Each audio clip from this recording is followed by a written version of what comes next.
salam sejahtera buat kita semua. Di sini saya akan memaparkan materi mengenai kelangkaan. Namun sebelumnya ada baiknya saya memperkenalkan diri. Nama saya Putri Titin Syanturi dengan NIM 72131411027, mahasiswi Prodi Pendidikan Ekonomi Universitas Negeri Medan. Video pembelajaran ini saya buat yaitu untuk memberi wawasan kepada teman-teman sekalian mengenai kelangkaan. Selain itu, video pembelajaran ini juga saya buat untuk memenuhi salah satu mata kuliah saya yaitu Multimedia Pembelajaran yang diampu oleh Ibu dosen Tri Evianti SPD MPD. Nah, teman-teman sekalian, kita akan memasuki materi. Yang pertama yaitu pengertian kelangkaan ekonomi. Secara sederhana, pengertian kelangkaan dapat diartikan sebagai terbatasnya sumber daya sehingga mengakibatkan kebutuhan manusia tidak tercukupi. Saat kita memerlukan sesuatu, kita tidak bisa mendapati apa yang kita perlukan. Hal ini juga disebut sebagai kelangkaan. Secara luas, kelangkaan ekonomi dapat diartikan sebagai salah satu masalah ekonomi paling mendasar yang kita hadapi setiap hari. Banyak digunakan dalam bisnis untuk menunjukkan kesenjangan antara penawaran dan permintaan. Nah, teman-teman sekalian, setelah mengetahui pengertian kelangkaan, fenomena ini juga memiliki ciri-ciri. Seperti apa ya ciri-ciri kelangkaan ekonomi? Yang pertama, sumber daya jarang bisa didapat, bisa juga tidak mencukupi. Dengan kata lain, alat pemuas berupa barang dan jasa terbatas. Yang kedua, keinginan atau kebutuhan manusia yang tinggi. Dapat dikatakan, kebutuhan manusia tidak terbatas sehingga dapat menyebabkan kelangkaan. Yang ketiga, jumlah alat yang memenuhi kebutuhan manusia sangat terbatas karena tidak diproduksi lagi, sehingga mengakibatkan sulit untuk didapat. Yang keempat, harga permintaan melambung tinggi dibanding dengan harga biasa karena jumlahnya yang terbatas, sedangkan permintaan dari konsumen tinggi. Yang kelima, konsumen harus berkorban demi mendapat alat pemuas yang berupa barang atau jasa, bahkan sampai mengorbankan kebutuhan banyak orang untuk memenuhi kebutuhan yang lebih penting. Teman-teman sekalian, kita telah banyak membahas mengenai pengertian kelangkaan dan juga ciri-ciri kelangkaan. Namun, yang menjadi pertanyaan, kelangkaan ini dapat terjadi pada apa saja ya? Nah, kali ini kita akan membahas mengenai jenis-jenis kelangkaan itu sendiri. Yang pertama, kelangkaan sumber daya manusia. Manusia dilahirkan memiliki daya cipta, rasa, dan karsa. Dalam kegiatan ekonomi, manusia memiliki banyak sekali peran. Selain sebagai sumber daya itu sendiri, manusia juga berperan sebagai konsumen atau yang turut memanfaatkan hasil dari suatu kegiatan ekonomi. Sebagai contoh, terjadinya kekurangan tenaga kerja pada sebuah perusahaan. Kekurangan ini dapat berarti kuantitas atau yang menunjukkan jumlah fisik, namun dapat juga kurangnya kualitas seperti kemampuan berpikir atau keterampilan. Yang kedua, kelangkaan sumber daya alam. Makhluk hidup tidak dapat lepas atau jauh dari alam. Alam memberi banyak sekali manfaat bagi makhluk hidup di sekitarnya. Semua yang tersedia di alam disebut sebagai sumber daya alam. Sumber daya alam ini terdiri dari dua jenis, yaitu sumber daya biotik yang berupa hewan dan tumbuhan, serta sumber daya abiotik yang berupa udara, tanah, air, iklim, bahan tambang, dan sebagainya. Sebelum dipergunakan, sumber daya alam tersebut harus dieksplorasi terlebih dahulu agar dapat dimanfaatkan. Sumber daya jika dimanfaatkan terus-menerus, pasti persediaannya akan semakin menipis, bukan? Termasuk juga sumber daya alam. Menipisnya ketersediaan sumber daya alam disebut sebagai kelangkaan, terutama sumber daya alam yang tidak terbarukan seperti hasil tambang. Yang ketiga, sumber daya entrepreneurship atau kewirausahaan. Sumber daya entrepreneurship atau kewirausahaan merupakan sebuah upaya yang melibatkan sumber daya lainnya seperti sumber daya alam, modal, dan teknologi, sehingga dapat menciptakan kekayaan dan kemakmuran melalui penciptaan lapangan kerja, penghasilan, dan produk yang diperlukan masyarakat. Seorang pengusaha yang kreatif dan inovatif dapat memanfaatkan sumber daya yang ada untuk menciptakan hasil-hasil yang berkualitas sehingga memperoleh keuntungan yang maksimal. Yang terakhir adalah kelangkaan sumber daya modal. Untuk mendukung suatu produksi dibutuhkan sumber daya berupa modal. Sumber daya modal merupakan fondasi utama untuk menghasilkan barang atau jasa yang merupakan produk yang memiliki nilai manfaat untuk memenuhi kebutuhan manusia. Sumber daya modal dapat berupa dana segar, modal fisik, yakni berupa bahan baku, peralatan, gedung, mesin, keterampilan, bahkan kemauan serta semangat juga boleh. Kita telah mempelajari mengenai 3 materi yang bersangkut paut dengan kelangkaan. Kita akan memasuki materi mengenai apa sih penyebab kelangkaan itu sendiri. Yang pertama adalah pertumbuhan penduduk. Pertumbuhan penduduk merupakan hal yang perlu mendapat perhatian. Pertumbuhan penduduk yang semakin cepat tanpa disertai proses produksi suatu alat pemuas kebutuhan yang memadai akan menyebabkan terhambatnya proses pemenuhan kebutuhan hidup manusia.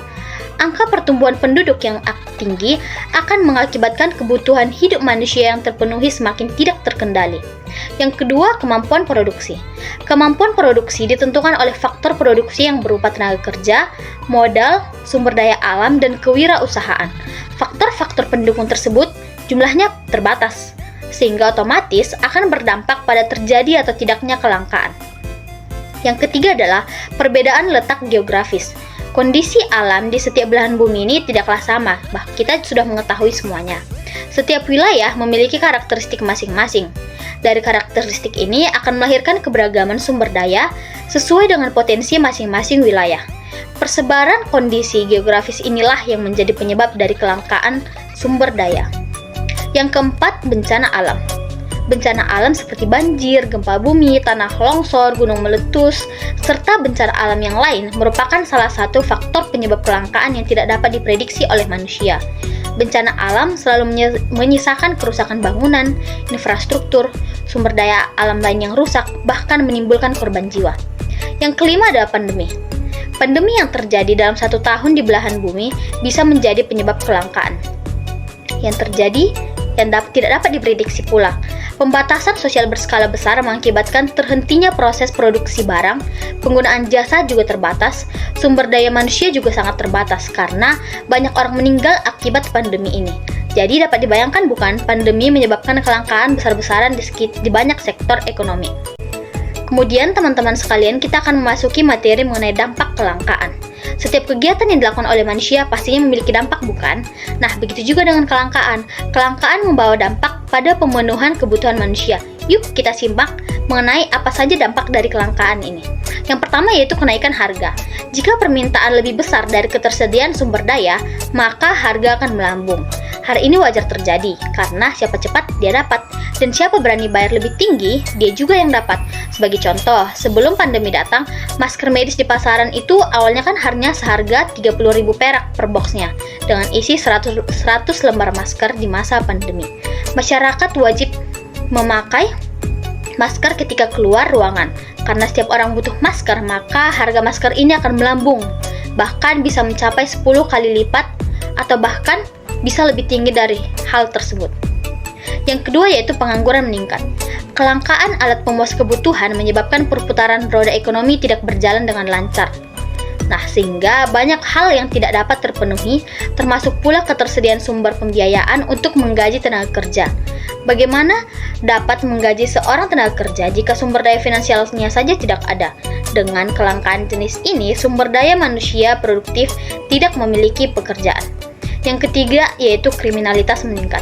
Untuk memuaskan kebutuhan, seseorang harus memiliki alat tukar yang seimbang. Untuk memperoleh alat tukar, diperlukan suatu usaha dan pengorbanan. Usaha yang dilakukan jika tidak sebanding dengan ketersediaan lapangan pekerjaan, maka usaha ini tidak akan menghasilkan nilai tukar. Ketika seseorang tidak dapat memenuhi kebutuhannya, maka akan melakukan segala cara untuk memenuhi kebutuhannya. Pada kondisi ini berdampak pada potensi terjadinya kriminalitas. Dan yang terakhir adalah kemiskinan semakin bertambah. Minimnya sumber daya yang mampu menghadirkan daya beli berdampak pada ketidakmampuan untuk memenuhi kebutuhan. Tidak terbelinya alat pemenuh kebutuhan pokok dapat diindikasikan sebagai munculnya kemiskinan. Angka kemiskinan yang muncul akibat kelangkaan berdampak pada sulit majunya sebuah negara berkembang. Baiklah teman-teman sekalian, kita akan memasuki materi mengenai cara mengatasi kelangkaan. Keterbatasan sumber daya mendorong manusia agar dapat berupaya untuk memenuhi kebutuhannya. Upaya tersebut akan disertai dengan pengorbanan berupa sumber daya finansial, tenaga, dan juga pikiran yang tidak terbatas. Hal ini dilakukan agar dapat memenuhi kebutuhan hidup. Agar upaya tersebut dapat berhasil secara maksimal, maka dibutuhkan rencana serta cara yang strategis guna menghindari mengatasi kelangkaan. Agar lebih jelas, yuk kita simak bersama beberapa cara untuk mengatasi kelangkaan. Yang pertama, kita perlu menyusun skala prioritas. Untuk memenuhi kebutuhan hidup, manusia perlu membuat perencanaan. Perencanaan ini disusun berdasar prioritas dari mulai yang penting hingga yang tidak penting.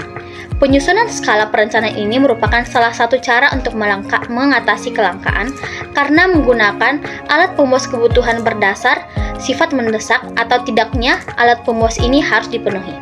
Yang kedua, menghemat penggunaan sumber daya alam.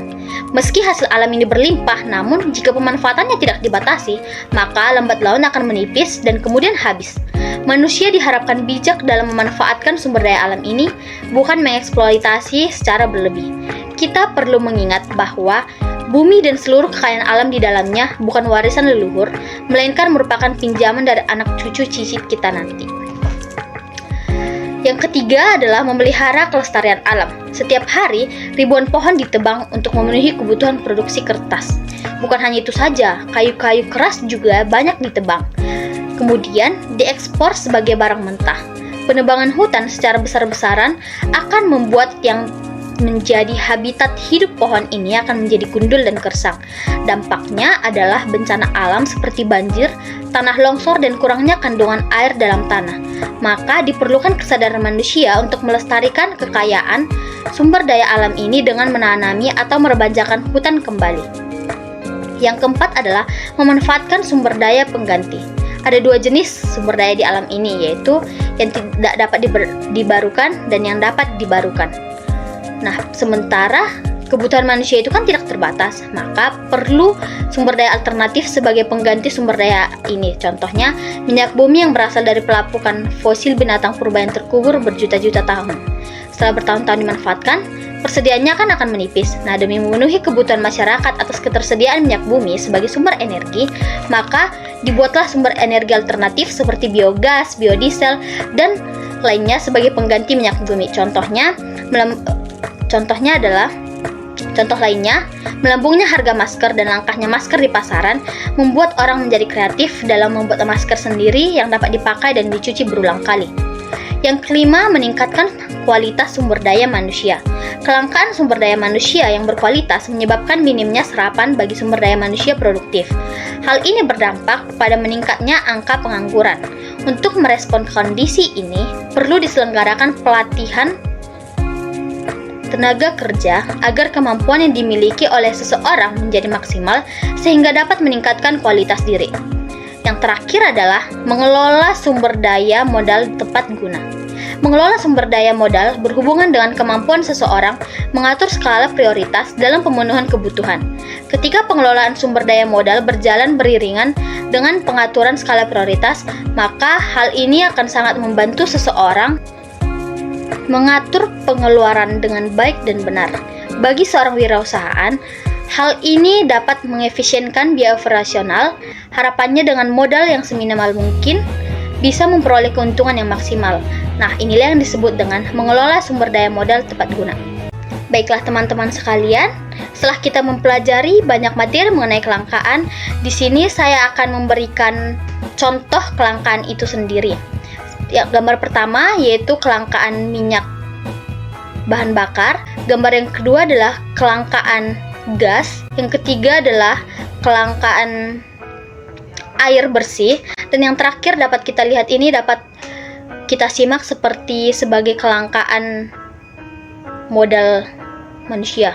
Dengan demikian, kesimpulan dari materi kita ini adalah kelangkaan sumber daya sangat berpengaruh bagi kebutuhan manusia karena kebutuhan manusia sifatnya tidak terbatas, sedangkan sumber daya yang tersedia terbatas jumlahnya. Kebutuhan manusia akan terus bertambah seiring dengan bertambahnya jumlah penduduk. Kelangkaan berkaitan dengan kebutuhan. Kebutuhan merupakan segala sesuatu yang diperlukan dan harus dipenuhi oleh manusia agar hidup layak. Kebutuhan manusia terhadap benda atau jasa dapat memberikan kepuasan kepada manusia itu sendiri, baik kepuasan jasmani maupun rohani. Kebutuhan manusia yang tidak terbatas jumlahnya dapat dipengaruhi dengan alat pemuas kebutuhan. Alat pemuas kebutuhan merupakan sesuatu yang dapat digunakan untuk memenuhi kebutuhan manusia. Alat kebutuhan manusia dapat berupa barang dan jasa, meskipun manusia berusaha memperbanyak alat atau barang untuk memenuhi kebutuhan hidup, tapi sumber daya dan alat produksi terbatas jumlahnya. Nah, demikian materi kita pada hari ini mengenai kelangkaan. Semoga materi mengenai kelangkaan ini dapat menambah wawasan bagi teman-teman sekalian. Sebagai penutup, jika ada kata-kata saya yang salah, saya mohon maaf. Dengan demikian, saya ucapkan terima kasih.